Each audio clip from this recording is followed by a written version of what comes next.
Hello, in this video we're looking at issue 80 of Warhammer 40,000 Imperium magazine. We're having a look at the complete collection up to this point. And in today's battle, Roboute Guilliman is finally taking to the field as the Imperium launches a decisive strike on the Dolmen gate.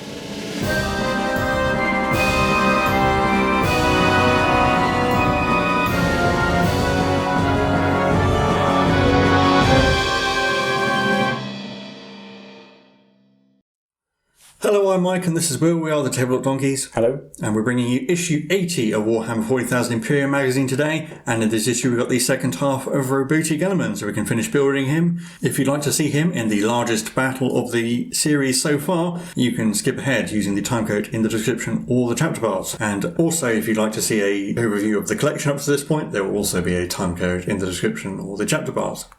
But no lore in this issue, we're going straight into Guilliman's painting guide because he has a very detailed miniature and will effectively be a sort of centerpiece for the Imperial collection. So you really want to take your time with this one. It can be a bit intimidating to paint a model of this level of detail and importance, but all these techniques you've seen before, so it shouldn't be too much of a challenge. As the Primarch of the Ultramarines, he is basically just a very big Ultramarine. But starting off fairly similar to the other Ultramarines, he does have an awful lot of gold trim though, so do take your time with it, and this is a centerpiece model, so you will want to take particular care here. There are a lot of small details to go over, lots of purity seals, there's lots of little gold skulls on the ammo casings for the Hand of Dominion. Even things like a cog mechanicus on his backpack, and obviously painting the Emperor's sword uses the same methods for painting fire, just on a larger scale. Basically the thing to note with fire is that rather than starting with a dark colour and highlighting up to lighter colours, you sort of go in reverse, so you start with the lighter colours and go darker on the extreme edges. Here we have the unhelmeted face. Kind of weird that they make you do Tesseract Glow for his laurel wreath. Might look better to try and find another green or use gold as they were on Marneus Calgar. Tesseract Glow is a bit neon and even goes as far as to paint his eyes as well, as we saw in a previous issue. Or if you prefer a more practical look for your Primarch, you can use his helmeted head instead, which is very similar to Marneus Calgar as I noted earlier. So, painting the man himself is fairly similar to the other Ultramarines, but he does come on quite a detailed scenic base, which is mostly destroyed rubble, but has lots of smaller details. There's a lot of bolt casings and skulls and various equipment strewn about. And there's even a dead Chaos Legionary in the style of the Black Legion. It's mostly black with some more gold trim. Obviously, choose whatever colour scheme you want if you don't like this one. And then there's the torches on his scenic base, which are similar to the other torches we've encountered before. And then finally sticking the sub-assemblies together. And you can see the finished model there, and it's certainly an impressive model when he's finished. So here you can see the full collection for issues 1 to 80 of Imperium magazine, or at least of all the models, not including any of the paints or brushes or anything. This was the original collection. Not sure when they announced it was going to add an extra 10. So we are going to be doing another overview at 90 for the total full collection, but this is what it would have been. So all in all, we end up with 85 Imperial models. That's 45 Space Marines, 15 Adeptus Mechanicus, and 25 Adeptus Sororitas, 72 Necron models and 42 terrain pieces. We have the Imperium on the left, Necrons on the right, and terrain at the back. So I'll start with the Imperium. Along the front we have the Space Marine characters, the Phobos Librarian, the Phobos Lieutenant, the Lieutenant from the starter boxes, the Primarch Captain who's unique to this collection, Marneus Calgar with the Victrix Guard, and for the first time in this issue, Roboute Guilliman on the right. Behind them we have 13 Assault Intercessors, so there's 2 squads of 5, and then the 3 from the starter paint set. Then we have the 3 easy to build aggressors. Behind them we have 10 Infiltrators, 3 Eliminators and 3 Suppressors. And then at the back we have the 3 Outriders, the Invader ATB and the Firestrike Servo Turret. And then behind all the Marines we have the Adeptus Mechanicus, we have the Tech Priest Engineer and a Tech Priest Dominus in front, with a squad of 10 Skitarii Rangers and then the 3 Cataphron Destroyers. And for the Adeptus Sororitas, we have a Canoness and a Repentius Superior, 10 Battle Sisters, 4 Repentia, 5 Seraphim, the Penitent Engine, and 3 Archoflagellants. Then going over the Necrons, once again we have all the characters in front, so we have the Catacomb Command Barge and the Overlord on foot, the Royal Warden, the Scorpec Destroyer Lord, the Technomancer, the Chronomancer, and the Plasmancer, and the Crypto Thralls behind the Plasmancer. And then we have all of the regular infantry behind them. So in the first rank is the 5 Lich Guard, 5 Immortals and 10 Necron Warriors. Those ones have the Gauss Flayers. And the next rank is 5 Death Marks, 3 Necron Warriors with Gauss Flayers from the Necron Starter Paint set, and then 10 more Warriors with Gauss Reapers. The next rank behind them are the 3 Scorpec Destroyers with the Plasma Sight, the 5 Flayed ones, and then 6 Scarab Swarms. Those actually came with the Necron Warriors. You got 3 with each set of 10. Across the back is all the big stuff with the 3 Tomb Blades, the Triarch Stalker, the Locust Heavy Destroyer, the Tomb Spider, the Canoptic Reanimator, and the 3 Canoptic Wraiths. And then at the back you have the terrain, so from left to right we have all the Minotaur armoured containers with the barrels and crates. You have one of these sets of plasma conduits, a hemotrope reactor, and then there's 2 sets of the Mechanicus runes, another hemotrope reactor, and another set of plasma conduits. And in the middle you can see the range ruler, and we only got 12 dice apparently with this collection as well. Obviously we use more because we have tons lying around. And over all of these issues we also got 31 paints. We have the starter brush, a small layer brush, a medium dry brush, and the texture spreader. This isn't including any of the subscriber gifts and none of the premium kits either, which had various other factions. But there you go, you can have a closer look, but we can go to today's game and see Guilliman in action.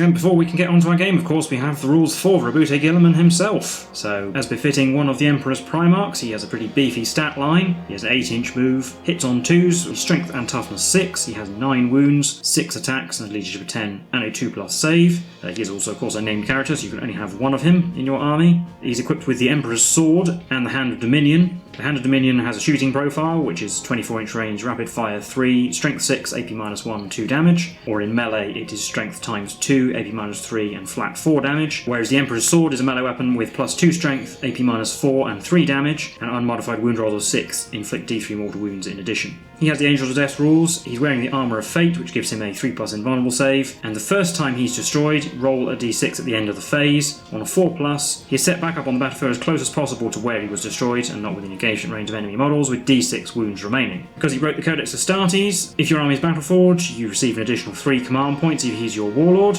and down the bottom, the Avenging Sun rule means that if your army is Battleforged, he has to be your Warlord, even if another model has a rule to this effect, because he's the Primarch, so he's in charge. His Master of Battle aura means that Imperium units within 12 inches add 1 to advance and charge rolls, and also reroll hit rolls of 1, and can reroll morale tests. But he's also the Primarch of the 13th Legion, the Ultramarines, and so Ultramarines core and character models within 6 inches can reroll all hit rolls, and core units also reroll wound rolls of 1. He has the monster keyword, not infantry, so he won't benefit from certain cover rules and similar. Like Marnius Calgar, he has his own Warlord trait, Nobility Made Manifest, which allows Ultramarines infantry and biker units within 6 inches to perform heroic interventions as though they were characters. And for all that, you pay the princely sum of 18 power, and his battlefield role there is that Fist, which is a Lord of War choice, which we haven't seen any of yet. But that means you have to take him in his own separate detachment, which is called Guilliman's Command Detachment in this case, which you can only take in 75 and 100 power veteran missions, and it costs 3 command points to take it, and has no command benefits. So you will remember if your Warlord's in a detachment, so of course he will be your Warlord and refund you those 3 command points, but you will have to take a separate detachment for the rest of your army, which will cost you command points anyway. So there is also a command point cost to bringing him as well as his power. Over the page we've got the tutorial for the detachment, explaining what I was just saying before. And here, with Nobility Made Manifest, these Outriders can heroically intervene into this combat, even though they're not a character, because they're within 6 inches of Guilliman. And so we're on to the background for our final mission, our final game on Kjalma's skull, or certainly what would have been the climactic last battle if we didn't have an extra 10 bonus issues coming. So the Imperial forces have breached the chamber where the Necron Dolmen gate is, and they are resolved to destroy it, since that will stop a Necron reinforcements coming. But unfortunately, the Primaris captain, who's first into the chamber, has fallen into a trap set by the Necron Overlord. He's been trapped within an energy shield with the Necron Overlord, and his allies are unable to help him. The Necron Overlord wants to kill the Space Marine captain in single combat, thinking that this will end the Imperial resistance, whereas the captain has to battle the Overlord and trust his allies to continue the mission. So we have our final veteran mission, Duel Beneath the Gate. This is a 100 power game, so we're going to get to deploy most of our collection in this game. Although in addition to the 100 power armies, the Imperial player gets the Primarch Captain and the Necrons get the Necron Overlord, and these are the duelists. They are not part of either army and do not count towards the army's power rating. Each one is considered to have a wounds characteristic of 25 in this mission, and neither duelist can move in the movement phase or shoot in the shooting phase, use any faction abilities, although the Necron Overlord does get living metal or stratagems, and they cannot affect units outside the duel zone, which we'll see what that is in a minute. They fight every turn at the end of each fight phase, with the player whose turn it is fighting first. So the battlefield looks like this. It's on 4 mats, but we also place in the centre of the battlefield the mat from issue 1, the small battlefield on the reverse side with the sort of Necron iconography all over it. And that goes right in the centre of the battlefield as shown, and we also place 4 objective markers in the positions shown, and we have 6-inch deployment zones along the long edges. So before the battle begins, we place the Primarch Captain and Overlord in the duel zone, which we assume means that small battle mat in the centre. It doesn't specifically say that, but that makes sense from the context. No other units can move into the duel zone, and the duelist must remain within it. Units within the duel zone cannot be targeted by units outside and vice versa, and it blocks visibility for all units outside the duel zone, so it's effectively a separate battle going on in the centre. The Primarch Captain, however, has the Sword of St. Martius in this game. So that's actually this. It's something called a relic, which we haven't learnt about yet, but we will be learning more about these in future issues. But basically it means that the captain's power sword is replaced by the Sword of St. Martius, which is just a power sword with flat 3 damage rather than flat 2, effectively. But the primary objective is capture and control, in which each player scores 10 victory points at the end of their command phase for each of the following conditions: controlling 1 or more objective markers, controlling the objective marker in their opponent's deployment zone, which there isn't, so I assume what that means is in fact the one that closest to their deployment zone, because all of the objectives are outside their opponent's deployment zone, and controlling more objectives than the opponent for 30 victory points per turn, but it can't be scored in the first battle round, and they each have the victorious duelist secondary objective, and no other, which means that whoever wins the duel scores 15 victory points effectively, or 0 victory points each if both are still alive. And remember, they do have 25 wounds, so it may take a little while. So there we go, that will be our final veteran mission. We'll show you the armies for our game, and then get everything set up and get straight into it. So here is my 100 power of Necrons, plus also the Overlord who's at the front there. I won't actually go over all the units in this because it's literally the entire Necron collection minus the death marks and the 3 easy to build warriors, and we went over the collection just a few minutes ago, so you can go and watch that if you want to know what the units actually are. But important information, the Catacomb Command Barge obviously has to be the Warlord. He'll have Enduring Will as his Warlord trait for -1 damage, and the Technomancer will have the Photonic Trance subject to Crypto Arcana, so he ignores the first failed save every turn, but otherwise that's it.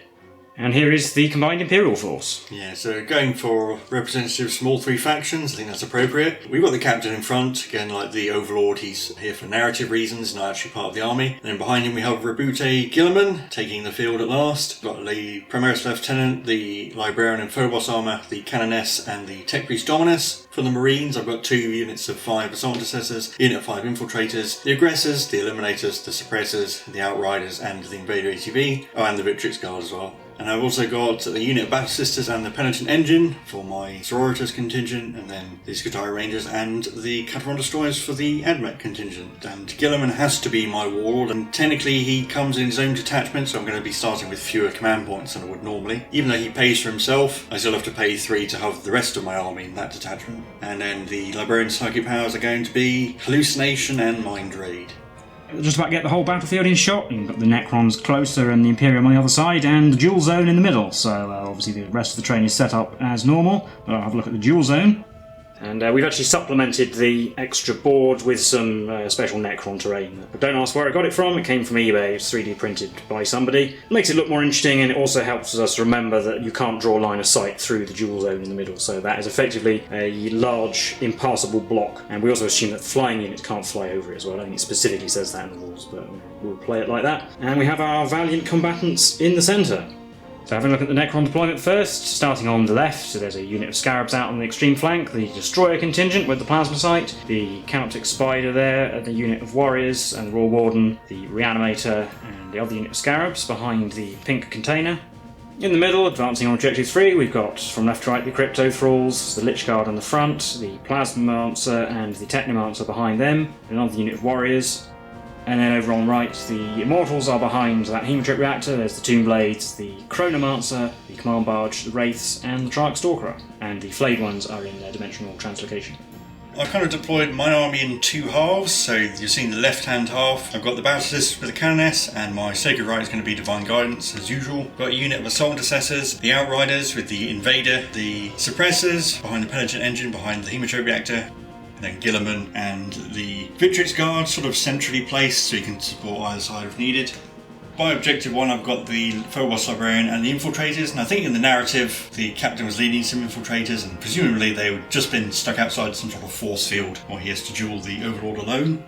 And then the other half of my army, I've got my Admech contingent with the Skitarii Rangers, the Dominus, and the Cataphrons along the back, the Aggressors, the other unit of Assault Intercessors, and the Lieutenant. On top of the building are the Eliminators.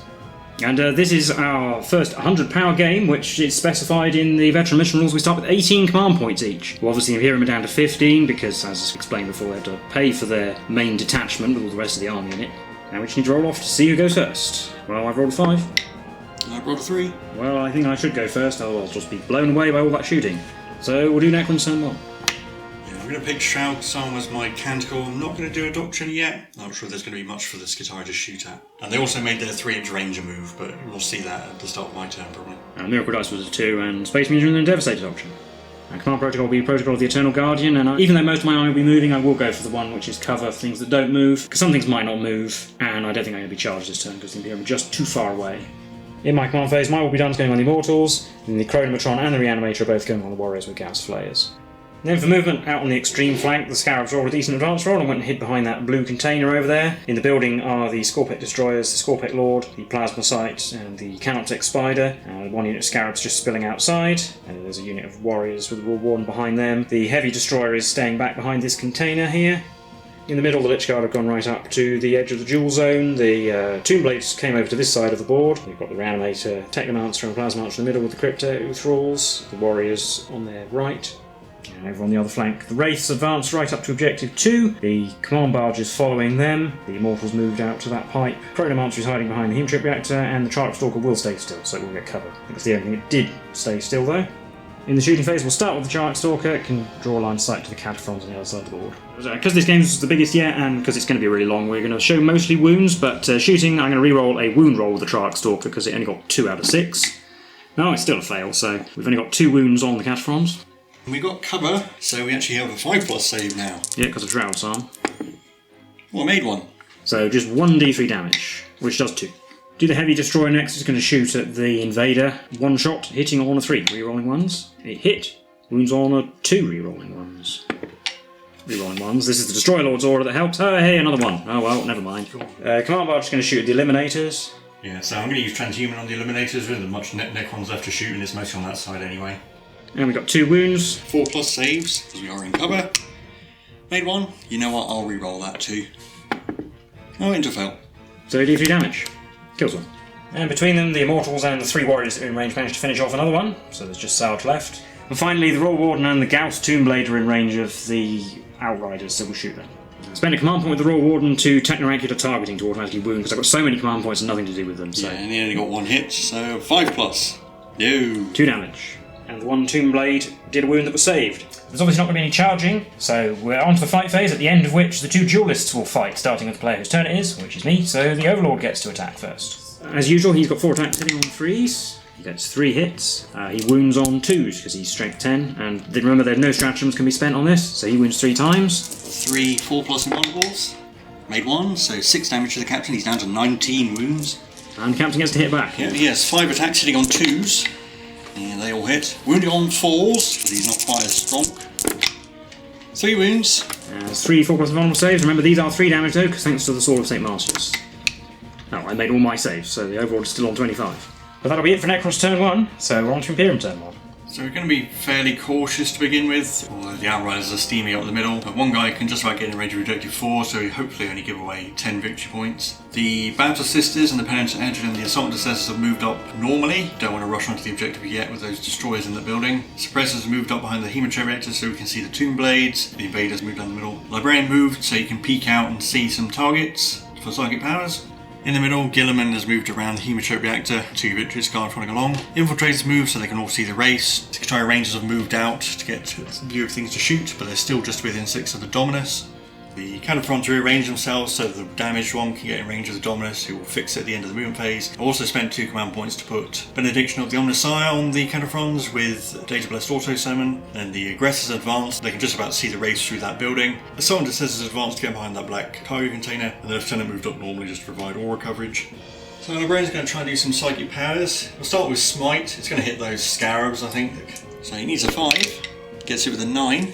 Not going to try and deny that. So D3 mortal wounds to a scarab base. 2. Then we're going to try and do Hallucination, which needs a 6. Failed with a 5. We're going to start off the shooting phase with the Suppressors. We're going to shoot the Tomb Blades.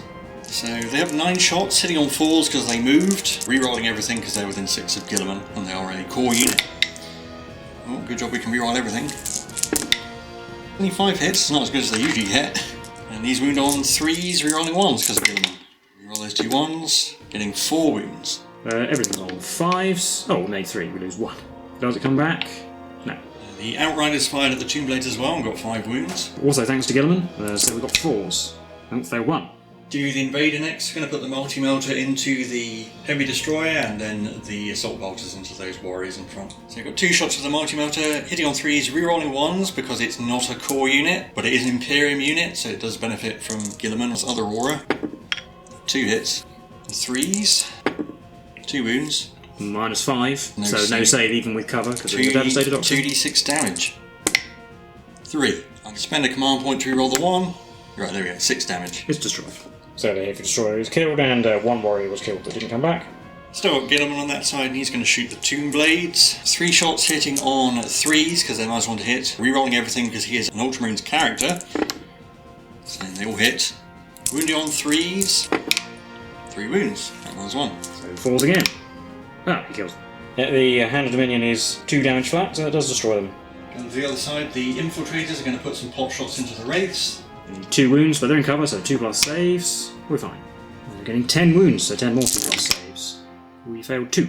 We'll do the Skitarii Rangers next. They're going to shoot the Wraiths as well, put everything into them. So Galvanic Rifles haven't done any damage, and I am supercharging the Plasma. Arc Rifle missed as well, so it's now the Sniper's got a hit and a wound.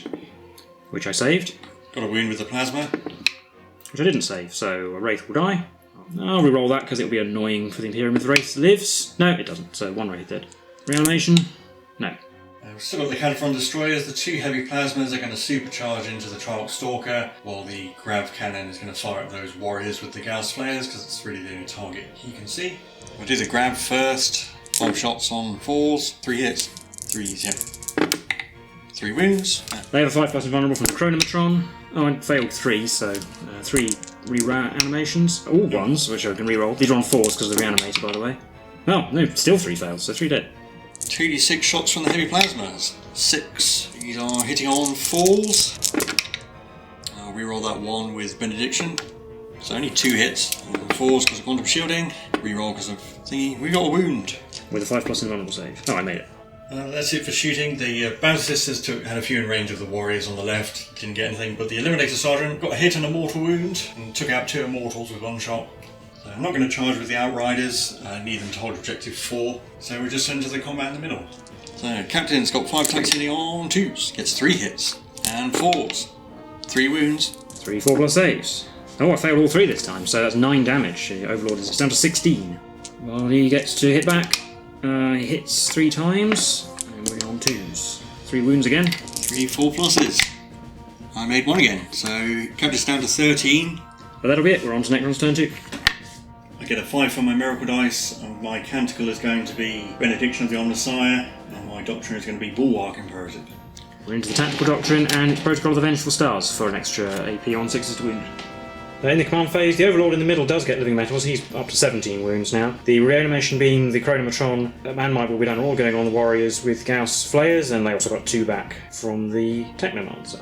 And I also get 10 victory points because I do hold 1 or more objectives, but not more than the Imperium, and not their home objective either. So over on my right side, the Wraiths have gone up ahead to go and make a nuisance of themselves. The Command Barge has taken their place on Objective 2, the Triarch Stalker has moved up in support, along with these warriors, the Chronomancer and the Immortals, just staying back a little bit. But in the middle, the Lich Guard are going to stay safe for now. The Technomancer has moved to cover both units of warriors. The Crypto Thralls are there, as is the Reanimator. The Plasmancer has just moved across so he can see something for his mortal wounds. The other warrior unit has moved to block the road, as it were. You've got the Royal Warden and the Scorpet Lord behind them. And on the other side, one unit of Scarabs has jumped onto Objective 4. The Spider has moved out to, well, really be a distraction, actually. Give the Invader something to shoot at that isn't the Destroyers, who are hiding in the building still, with one unit of Scarabs on the roof. Harbinger of Destruction did 1 mortal wound to the Outriders, and then these warriors here are all going to shoot at them. Only managed 3 wounds, though, and no Vengeful Stars. Yep, so 3 5+ saves. Oh, failed, so Wounded Man dies, and then the other guy takes 2. 2 wounds from the Royal Warden. Bikes again, 5s. Fell both. So Sergeant's down to 2. Destroyer Lord got 4 wounds on the Sergeant. Yeah, still no 6s to win though, so 4s. He's dead. So the Plasmancer then can shoot at the Invader, the only thing in range. We got 1 wound, -3. 6. Yes. No. And just to finish off this side, the Candlewick Spider is going to shoot the Battle Sisters. And that killed 1 Bolt Gunner. Moving to the other side, Trarch Stalker is going to shoot at the aggressors. Going to use Transhuman Physiology. 3s. 4s, but we will techno-reactive targeting, so 1 automatic wound, and 3 on 4s. Oh, only 1, but it is an extra AP, so that one's at -4. So yeah, 1 6+ save. You. So D3, first one, 2, and then the second one will just kill the Command Barge at them as well. We can reroll that 1 because of the Trarch Stalker. Oh, no, it's still a 1.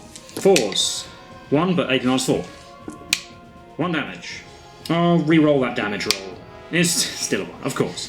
We've got the Warriors, they'll shoot at the Skitarii Rangers, they're all just in range. I'll use Relentless Onslaught, so 6s to hit are an extra hit. And we're on 2s, Smite will be done, so, well, 2 misses, but 2 6s, so 9 hits. And 4s. They're 3s to wound, and we've got 6, 1 of which is AP more. Immortals failed to do any further damage, so last up is the Wraiths, who will shoot at the aggressors. But that didn't do anything, so that means we're on to the charge phase, where the Wraiths are going to charge the Catapult Destroyers. Go to Overwatch. That did 1 wound overall, despite some actual quite good rolling, but then the saves were also quite good, and also spent a command point to reroll the Flamer a number of hits. So their charge roll is a 3. I think that might need a reroll. Yeah, that is not enough. A 4 is. Just. They get to there and staying out of heroic intervention range, and then with the pile in, we're going to get onto the Cataphrons. No more charges, obviously. And we've got 2 wounds. 2 5+ saves from the Cataphrons. Made 1. Oh, nobody even died. The Cataphrons did nothing in return either, so now all we've got left to do is the duel in the middle. It's the Overlord's turn to go first. 3s and 2s. Failed to wound this time. 4+. Made 1. Only 3 damage. Down to 10. Yeah. 5 attacks back from the captain on 2s. They all hit. 4s. 2. 4s.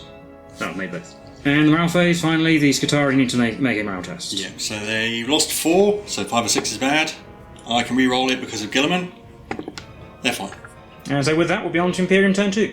Grand phase, I gained 10 victory points for holding my home objective. And over on the left, the Battle Sisters and the Assault Sisters have moved into the ruins. The Penitent Engine has moved around just normally. The Invader has moved out of the way. It's gotten in close enough to the Spider to get it in range of the Melter things, and that's made space for Guilliman to come through, leaving his bodyguard behind because he moves a bit faster than them. The Suppressors have to come with him to benefit from his aura. The Librarian's going to stay where he is.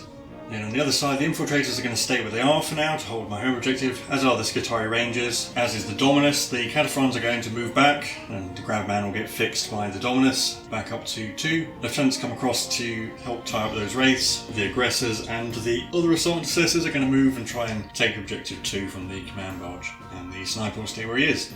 So starting the site phase, we're going to start with Mine Raid, needing a 6. No. We'll do Hallucination as well. Got that with a 9. Try and deny with a Spider? Nope. So I'll put that on those Warriors. It gives them -1 leadership and -1 to hit. Start shooting with the Invader. It's going to put its multi-melter into the Spider and the Assault Bolters into the Warriors. So 2 shots at the Spider from the Invader on 3s, you're on 1s. They both hit. Wounding on 3s. 1 wound. So I think I'll actually re-roll the 1. So that's 2 wounds, minimum 6 damage. So it is destroyed, does it blow up? Oh, it does! Yay for the last game! Yeah. It actually blew up. I mean, that's kind of bad for me, but it's fun as well. Yeah, fortunately it's only a 3-inch explosion, or what would have killed my plasma sight. As it is just a mortal wound to the Destroyers and the farther Scarabs, the ones on the roof were out of range. Yeah, then the Assault Bolters took out 2 Warriors, which both then reanimated behind to make Guilliman's charge longer, and the Penitent Engine took out that Scarab base and put another one down to 3 wounds. So the 3 suppressors can just about see the wraiths, either around or through that window there, so they'll shoot at them. 9 shots on 4 because we moved, we're rolling everything. 9 hits, and 3s, you're rolling 1s. That's 8 wounds. They're both in cover and we're -1 now, so 8 3+ saves. Oh, we've failed 4 of them, so they are definitely dead. The aggressors next, they're going to try and flame the rear end of the command barge. 4 wounds at -1, no cover. Oh, so it takes 3 damage. There's a soldier says has got a wound with a crack grenade. Which was saved. Yeah. Do the Skitarii next. The sniper is going to shoot at the Chronomancer. 2 riflemen left are going to shoot at the warriors. The arc rifle and the plasma not supercharged are going to go into the command barge. No damage to the warriors. The sniper got a 6 to wound on the Chronomancer. So he has a 4+ vulnerable save against the normal damage, which he mains, so he just takes them all to wound. Yeah. Got a wound with the plasma. Which I saved, 5+ is vulnerable. And the arc rifle gets 2 hits. 1 wound. I'll take that. And a failed save, he's only 5+. So this is D3 damage, because it's a vehicle. I'm actually going to reroll that 2 to wound, to see if I can get some more damage. So it's 2 wounds. So another save. Failed that as well. So it's 2d3 damage. He has -1, so he won't die from this. So that's just 2. Down to 4. And if you've been paying close attention, you might have noticed that Mike accidentally used a second reroll this phase here. Unfortunately, neither of us remembered that he'd already used one this phase, but it only did 1 extra damage, and given what happens a bit later, it probably wouldn't make any difference at all, and it still cost him a command point, so it's probably actually to the Imperium's disadvantage, but it's still a mistake that we should be clear about. The infiltrator shot the command barge and got 1 wound as well. Which failed to save, down to 3. The Lieutenant failed to win the command barge. The Tech Priest Dominus did 2 damage to the Chark Stalker. Then the Eliminator Sergeant is going to shoot at the Immortals again with a mortis round. Yeah. Normal wound at -2, which I saved. So Guilliman can just about see the back destroyer with the big sword through that window there, so he's going to shoot. And he's just about in rapid fire range, so he's got 6 shots on 2s, rerolling 1s because he is an Ultramarines character. And they all hit. Wounding on 3s. Got 4 wounds at -2.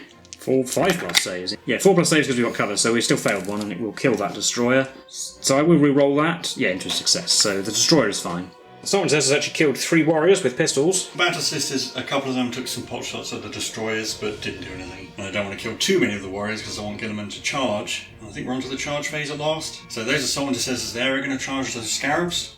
So the Sultan Sisters got a 12, easy gets them in. The Penetrant Engine can go in as well, and it's going to go in and fight over that little bit of conduit. Both got +1 to their charge rolls as well because Guilliman was within 12. Guilliman's going to try and charge those warriors. It's an important roll, so he gets +1.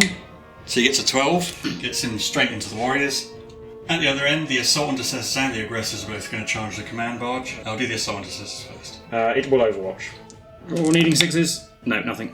And their charge is a 6, and the Aggressors roll a 10. Yeah. So those 2 charges will finish like that. Start of the fight phase, Guilliman might take a mortal wound from the Plasmancer. No. I'm going to start with the Assault Intercessors fighting the command barge, and I'm going to spend a command point for Gene-wrought Might. So 21 attacks, hitting on 3, 6 is automatically wounded.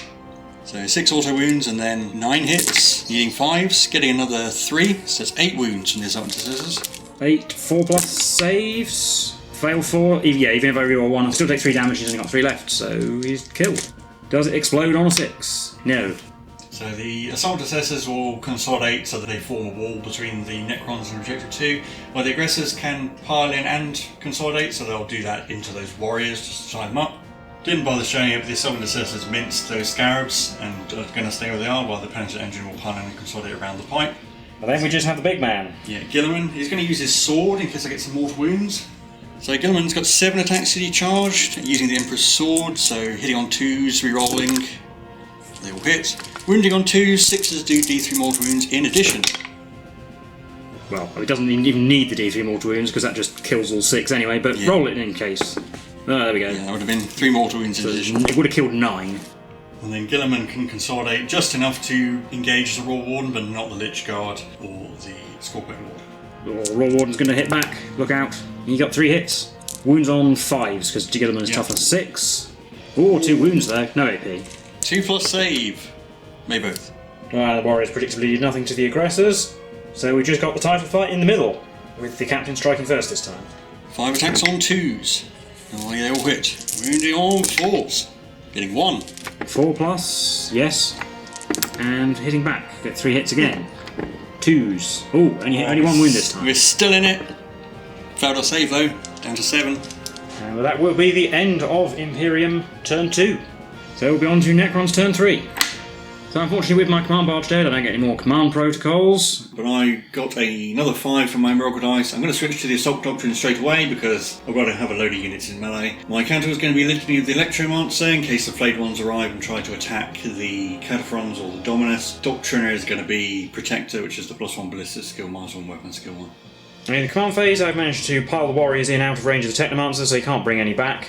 Also, the Reanimator has to go on the Lich Guard, because they're the only useful target in range. Chronomatron will go on the warriors over here, fighting the aggressors at the moment. And I gain 10 victory points because I hold 1 objective.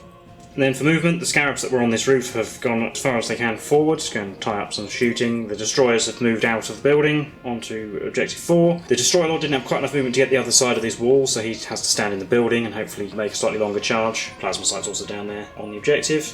The Lich Guard have moved across to deal with Guilliman. The Plasmancer has moved across with the Reanimator and the Crypto Thralls as well. The Royal Warden fell back to hold Objective 3.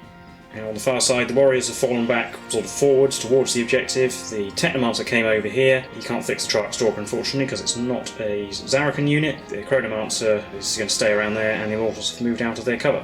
And at the end of the movement phase, I've brought in the flayed ones over here near Objective 2.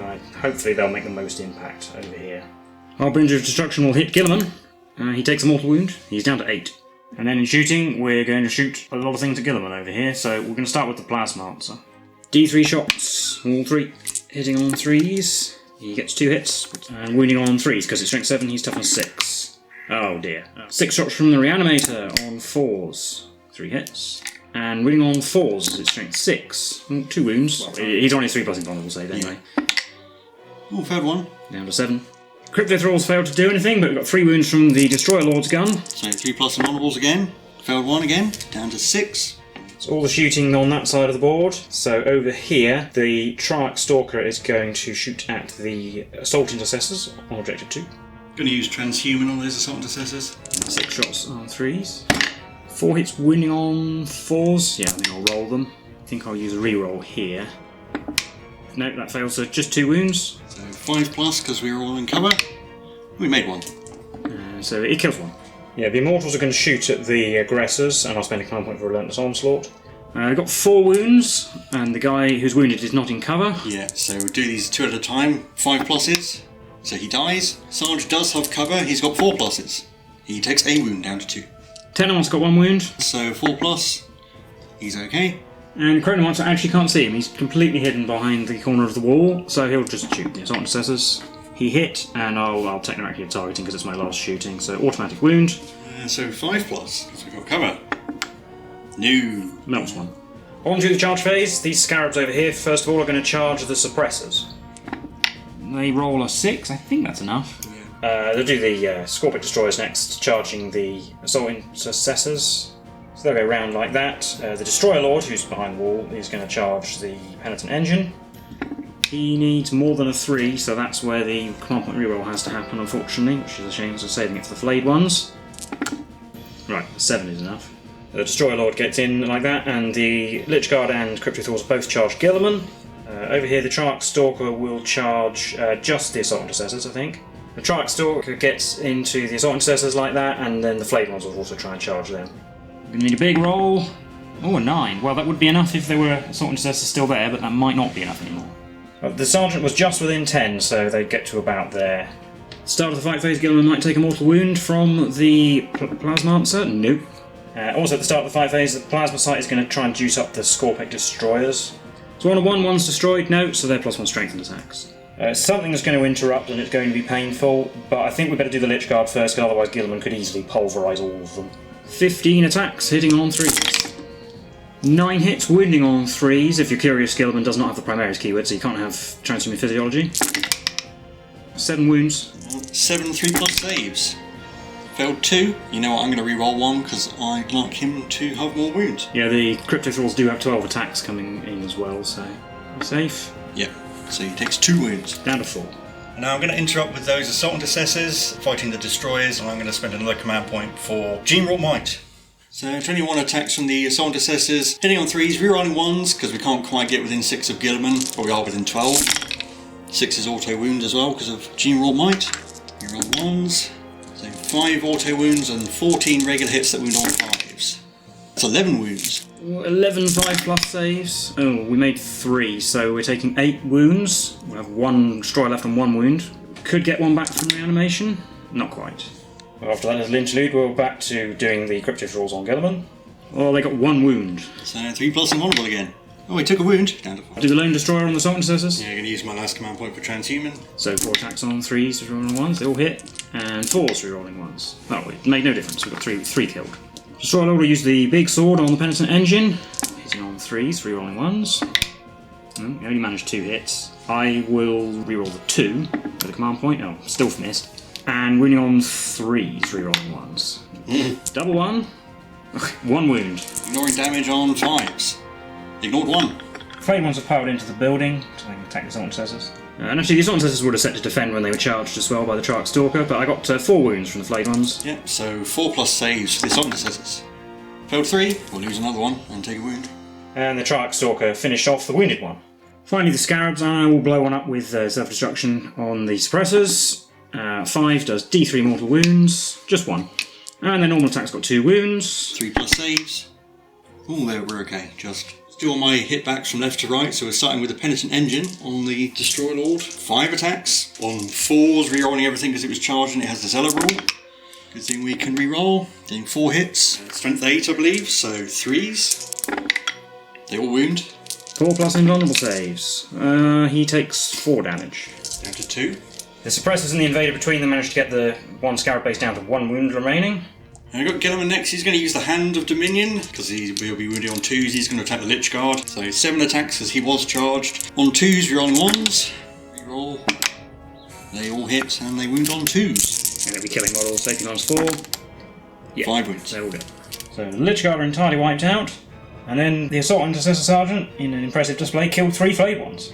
And finally, the fight in the centre. The Overlord gets to go first. He hits 4 times this time, all. And 2s, 3 wounds. Must make at least 1 to live. I made 1. It's down to 1. Then the captain gets to fight back. 5 attacks on 2s. Well, they all hit. And 4s. 1 wound. 4+. No. Overlord is down to 15. And we have some morale tests because the flayed ones are near the Aggressor Sergeant, so he'll have to take one, and the Assault Intercessor Sergeant also is affected. He lost 4 friends and he's down to Leadership 6 because of the flayed ones. So he's got a roll of 1 or a 2. He is an absolute hero. And the Aggressor Sergeant needs to not roll a 6. He's fine as well. So that's it for Necron's turn 3, on to Imperium turn 3. Command phase, Imperium gain another 10 victory points for holding 1 but not more than the Necrons. So my movement, the Battle Sisters are coming with the Canoness into the ruins near Objective 4. The Assault Intercessors, doesn't look like they've moved, but this guy has actually fallen back from the Destroyer so that he can be shot at. Penitent Engine is going to stay in combat, as is Guilliman. Victory's Guard have come down to try and help Guilliman out. The Librarian shifted a bit, so he's definitely on the objective. The Suppressors and the Invader are going to stay in combat with the Scarabs. Hopefully the Librarian will manage to smite it away so they can shoot properly. So the Infiltrators have gone around towards Objective 2. Secretariat Rangers and the Eliminators will stay where they are. While the Cataphrons have moved up, as of the Lieutenant, moved up normally so he can do some shooting.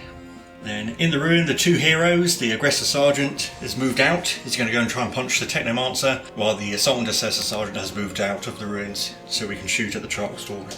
So starting the Psychic phase off, we're going to try and cast Smite, needing 5. He gets hit with a 7, so it will kill those Scarabs that are engaged. Yep. We use Mind Raid, so Mind Raid needs a 6, going to target the Destroyer Lord. He gets hit with a 7, so it does a mortal wound, and I roll off against the Destroyer Lord's leadership, because he's a character, on 3d6, and if I get higher than his leadership I get a command point. So I need to beat 10, I think. Oh, definitely. We'll start the shooting phase with the Heavy Flamers on the Destroyer Lord. From the Penitent Engine, his vehicle so they can shoot in melee. 2d6 automatic hits for 11. Yep, strength 6 because it's a Ministorum Heavy Flamer, so 4s. 5 wounds at -1. 5 4+ to live. No, failed 3. The Victory Scar, the guy in front, can throw a crack grenade at the Lone Destroyer. On a 3, rerolling 1s. He hit. On a 3. Oh, we're wounded. 4. Yep. Librarian wounded it with his bolt pistol, and Assault Doctrine means it's -1 for another 4+. No, it's dead. We'll do the Invader next. It's going to put both its weapons into the Reanimator. 2 shots with the Multi-Melter on 3s, rerolling 1s. Because he's within 12 of Guilliman. 2 hits. 3s. 1 wound. I'll re-roll that. 2 wounds. One's 4. Yeah, no save, so it's just 2d6 damage. 3. No. Assault bolters didn't do anything. So it's up to the suppressors, who haven't moved, so at least they hit on 3s. So 8, wounding on 3s again. That's 6 wounds this time. 4s. Failed 2, so a command point would save it, but I think I'm going to need them on the other side. Does it blow up? No. So the Battle Sisters can all see the Plasmancer, so they'll all shoot at him, except for the one with the Flamer, who is only in range of the Plasma sight, so she might as well try and roast that, because if I kill it, I get Miracle Dice. Unfortunately, the Plasmancer is just outside of 3 of the Crypto Thralls from when they charged in, and there wasn't any other way I could have done this because the Lich Guard were in the way at the time, so the Crypto Thralls had to stand there. So he is a viable target now. Well, I got 2 wounds. I think it's 4+ save. It's definitely not a 2+ save, so it's destroyed, and get a mineral dirt. So I get a 5. So we'll show the Battle Sisters rolls. The white dice are the bolters, the black dice are the storm bolter. These all hit on 3s, rolling 1s because of the cannoness. And I'm going to guarantee a wound with the storm bolter with a miracle dice, and then these wound on for 6s or 18 -1. Oh, nothing. Just 1 wound then. With a 4+ save. What you made? Over on the other side, the aggressor sergeant's going to flame some of the warriors. Well, after reanimations, that killed 1 warrior, 1 reanimating inside the building.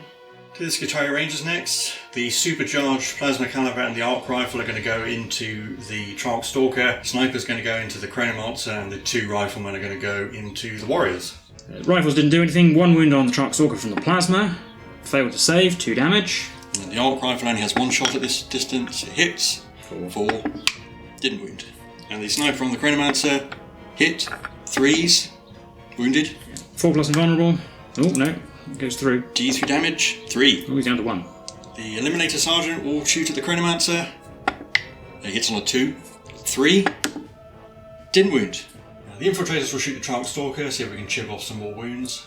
Well, they got 2 wounds on it. And then the Cataphrons are all going to shoot at the Trarch Stalker as well, and then I am going to supercharge the Heavy Plasmas. So we started with the Heavy Phosphor and it missed. The Flamers are just in range, so this is 2d6 plus 4 automatic hits for 12. Wounding on 5s. 2 wounds. 3s, oh, another wound, it's down to 6. The grab on 4s, getting a hit. Wounds on a 5, I think. It's only strength 5. Didn't wound. And heavy plasma shots is 9 on 4s. 3 hits and a mortal wound to the grab man. And these wound on 4s, getting 1. 5+. No. Well, I'll take that, down to 4. Dolmen's got 2 mortal wounds, took it down to 2 wounds remaining. Yeah, so it's down to Lieutenant. 2 shots with his Volkite pistol on 2s. He gets 1. 5s. Nothing. So we're into the charge phase. The Victrix Guard are going to try and charge the Plasmancer. They are just within 12, so they can attempt it, and they get +1 because they are within 12 of Guilliman. So we're going to need a spectacular roll. More than a 4. The Aggressor Sergeant's going to go into the Technomancer. Yeah, so he can stand there and not be within an inch of anything else. Yeah. Lieutenant's going to try and charge the Flayed ones. Or set to defend, I suppose. And he rolls an 8 and gets to there. Finally, the Infiltrators are going to charge the Warriors. They might as well Overwatch because I've got command points. Overwatch does no damage, and then the Infiltrators' charge roll is an 8. And that gets them to there. Start with 5 phase, Guilliman might take a mortal wound. Oh, he does at last. Down to 2. Aggressor Sergeant's going to try and punch the Technomancer. He's also piling into the Chronomancer to bring him in. 5 attacks on 4s and 2s. Well, he ignores the first failed save per turn, but he's still going to be taking 8 damage. I'll spend 2 command points to interrupt with the Warriors, because I want them to pile in to get some of them on the objective. Oh, their attacks did nothing to the Infiltrators, but getting more of them on the objective was the important part. So we'll do the Lieutenant on the Flayed ones after the interrupt. 5 attacks hitting on 2s. Getting 3. Don't disappoint me now, Lieutenant. Needing 3s. Oh. The Infiltrator's got 9 wounds with their melee attacks, -1. Ooh. That's going to wipe out the unit. Yeah, that's 9. Can the Crypto Thralls do some damage to Guilliman? Well, that's not a great start. 5s? No, nothing. Guilliman's going to use the fist again, because I wound on 2s. 6 attacks on 2s, re-rolling. Yeah. Wounding on 2s. Yeah, no, they don't. Flayed one's got 4 wounds on the Lieutenant. 4 3+ saves, because he's got +1 from his shield. He takes a wound. We've got the Chronomancer as well. 1 attack with his staff, which hits. It's strength user, so 5 to wound. No, -3 it would have been. Hey, let's re-roll that. See if we can kill that Aggressor Sergeant. Oh, yeah. No. Needs to make a 6. Come on, Sarge! Oh, nearly. No. End of the phase. Well, we'll do the duel in a minute. Well, I'm going to try and bring the Technomancer back first on a 4+. Oh, yeah, he comes back. D3 wounds remaining. 2. Well, we've got the title fight. The captain gets to strike first. Yeah, he can still win, just needs to hit and wound with everything. well, we're off to a good start. They all hit 4s. 4 wounds. That's probably the best he's ever rolled. 4s. No, I'm going to 3 damage. Down to 12. Overlord attacking back. He hits all 4 times. Wounds on 2s. All 3 wounds. Got to pass all 3 to live. No. Oh, counting goes down. So at the end of the game I will get 15 victory points, but I'll put them up now just so you can see what that will do to the score. Well, the Overlord can now stand victorious in there, can't do anything else for the rest of the game, but he can survey the utter failure of his minions. Because, I will concede there. I think we can fairly safely say that with 10 models left, most of which are on very few wounds remaining, I'm somehow not going to be able to take enough objectives, and the Imperium are going to get a runaway on victory points. Guilliman is almost certainly going to storm around the corner and take objective 3, because I literally have nothing left on the board that can kill him, except the Plasma, so let's do it. Harmony of Destruction. It does 1 mortal wound. Guilliman's still alive. Just a bit of rolling off camera, and between these 2 characters, they would have killed Guilliman with shooting, but then he would have come back with his resurrection thing on 3 wounds, and in his turn he would have stormed on to objective 3, so pretty sure he would have taken that and stood on it victorious, while I would be unable to take any more objectives. So definitely going to be an Imperium victory for this one. We'll recap that for you now.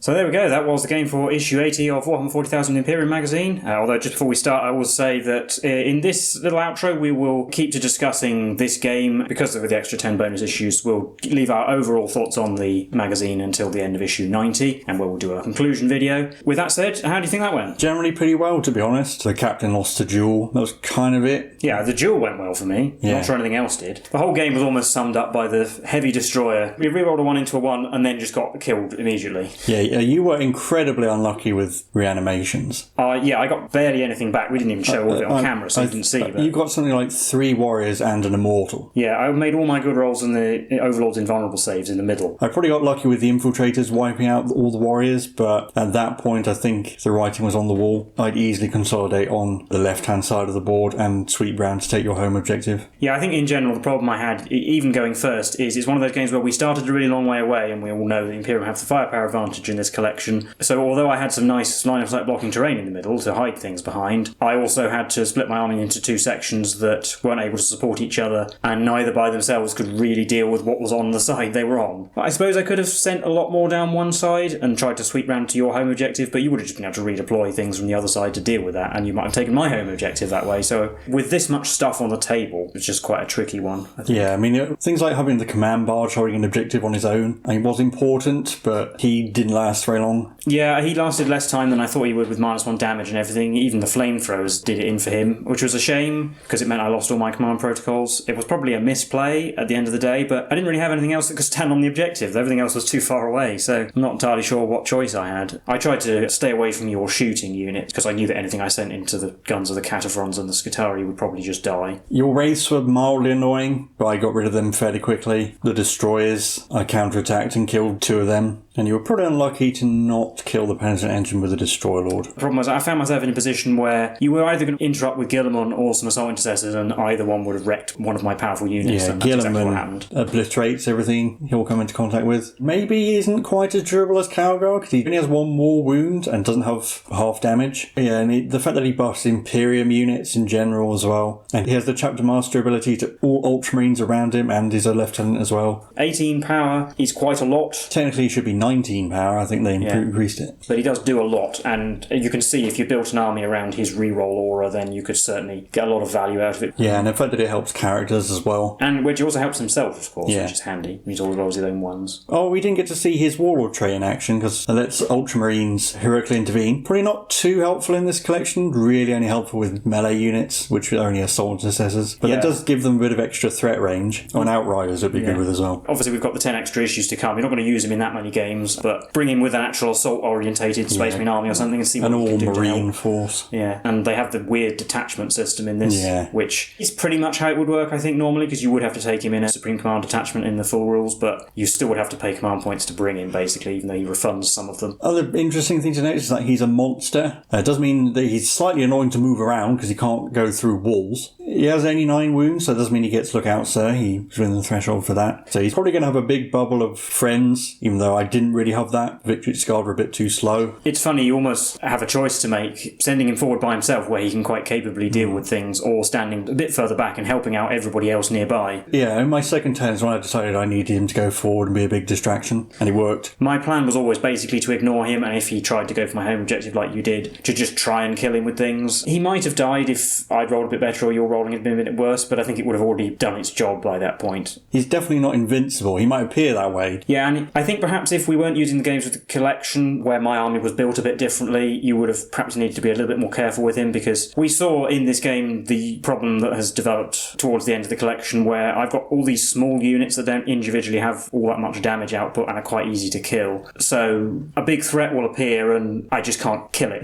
particularly against someone like Guilliman. Whereas if I were building the collection myself, I'd go for much larger units that have more chance of doing something after they take damage. Yeah, I mean, if you had a unit of 6 destroyers, or a unit of 10 Lich Guards, some of them would have lived. Oh, and I suppose as well, the duel in the middle. Very cinematic. Yeah, I mean, certainly it is an exercise in who can roll the best, which is not the best way to get 15 victory points. I think the Overlord probably does have the advantage, even with the captain having an extra damage to normal and an extra attack. It's because he wounds on 2s. Yeah, the Necron heals as well, so...